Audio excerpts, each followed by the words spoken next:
Good morning to everybody. How you doing? Hope all is well. Keep up the beautiful work. Today is officially the last day of the year.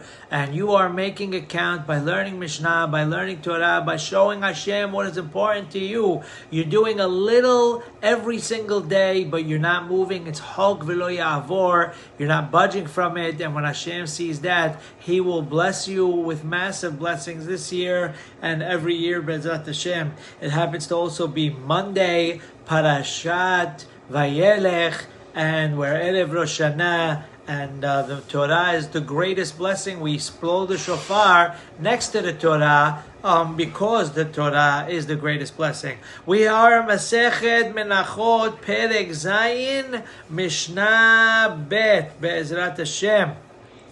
Not that everyone needs it, but Zion stands for Zahav. We should have a year of Zahav, Beracha, a lot of Parnasah, Beshefa, Be'ezrat Hashem. Hamiluim hayu ba'im kamasa shebatodah. We were talking yesterday regarding the breads of the Korban Todah. What are the measurements? How much? What do we do with it? What kind of loaves do we have? Well, our Mishnah is telling us the same concept in different korbanot that also have bread loaves. Hamiluim hayu ba'im kamasa shebatodah. They were when Aharon and his sons became kohanim. They were korbanot that they brought inauguration style, and they had to bring breads. And the reason why it's telling us this is because it's going to happen with Mashiach coming. All the kohanim are going to have to get into the groove for bringing the korbanot. But the korbanot that they brought for the inauguration is called the miluim,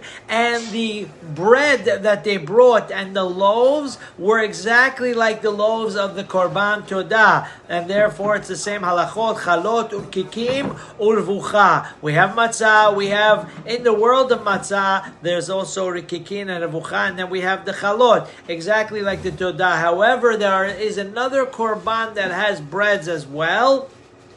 And those korbanot, those breads are different than the other breads. It's the korban of the Nazir, HaNizirut, Hayta Bashel Shtei Yadot. It was 2/3 of what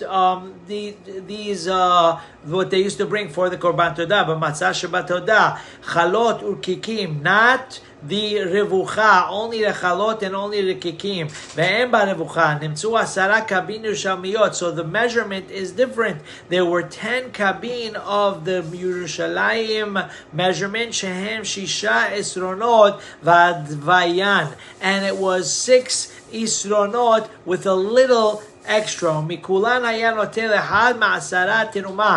that we have the loaves, there were 3 types of loaves, or 2 types over here. They used to take 1 per category for the Kohen, which was called Tirumah. Shneimar ve'ikriv mimenu ahad mikol korban Tirumah Hashem. So since it says mikol echad mikol korban, so you take 1 loaf per every Kohen. Echad, what does the word echad teach you? If it says mikol korban, you already know echad. Shelo yitol parus. Let's say 1 broke, he should not take that one. Mikol korban, what does it mean mikol korban? Sheyukol hakorbanot shavim shelo yitol mikorban lahavero. Each category, each different style of bread, he took 1 from there. He can't take 2 from one and rely and say, I don't need to take for the other one because I took 2 from this one. You can't do that. La kohen azorek et dama shelamim lo yeh. What does it mean in the pasuk that it goes for the kohen who sprinkles the blood? It teaches us that it could only be taken by the kohen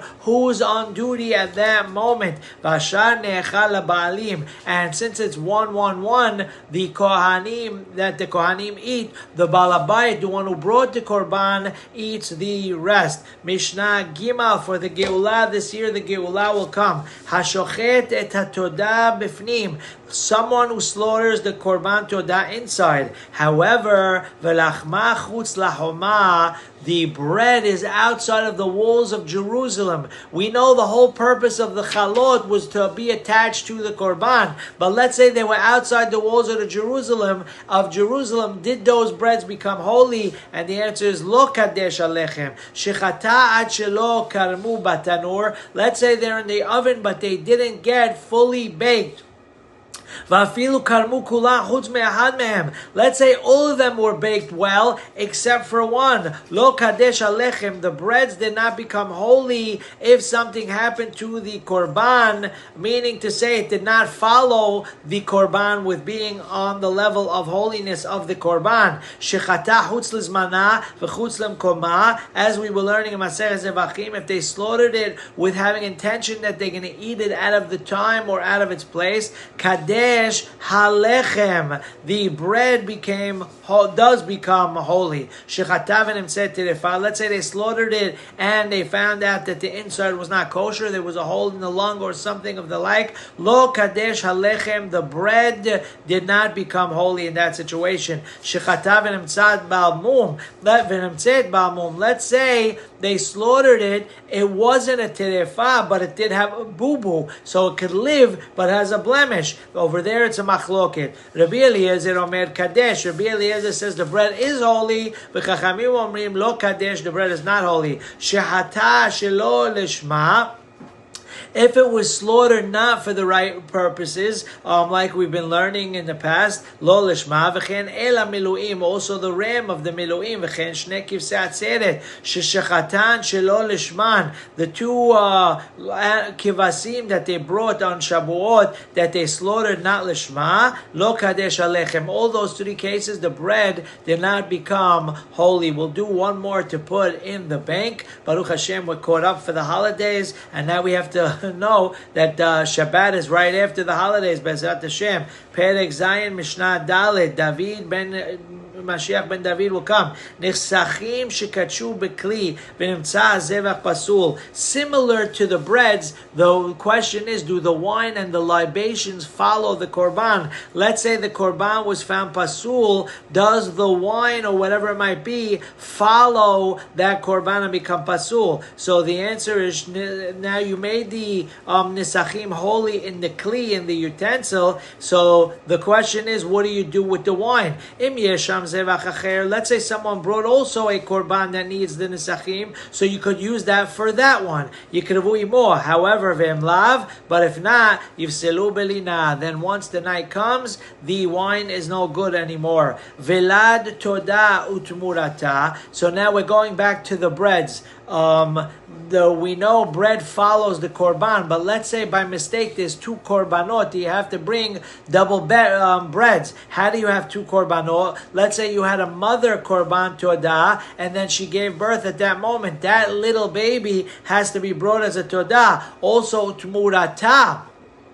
The rule is, the Torah says, if someone says, I want to switch this korban with another korban, the both become holy, and therefore you have to bring it alone. There's a whole masechet timura, which we will get to shortly, Be'ezrat Hashem. V'mafrish todato v'avda v'frish acheret tachtea. If someone separated todah, lost it, now he has to take a new one, but then he found the original one, so he has two. All these cases, enan teunin lechem, they do not need bread. Shneimar, because it says in the pasuk, "V'kriv al zevach todah hatodah teuna lechem lo velada velo chalifata velo timurata." Now this is a little incognito blessing, because when they do kaparot, some people do kaparot before Rosh Hashanah as well. Believe it or not only before Kippur, and it says chalifata timurata. So Bezat Hashem, we just got kaparot from learning the Mishnah. So these things, the actual main one needs bread, velo velada, not the child, lo chalifata, and not the one that we made a switcheruni, velo timurata, teunim lechem. All these do not need bread. I hope everyone has the greatest holiday. Hashem be with you. We should have besorot tovot, yeshuot v'nehamot, shana tova u'metuka.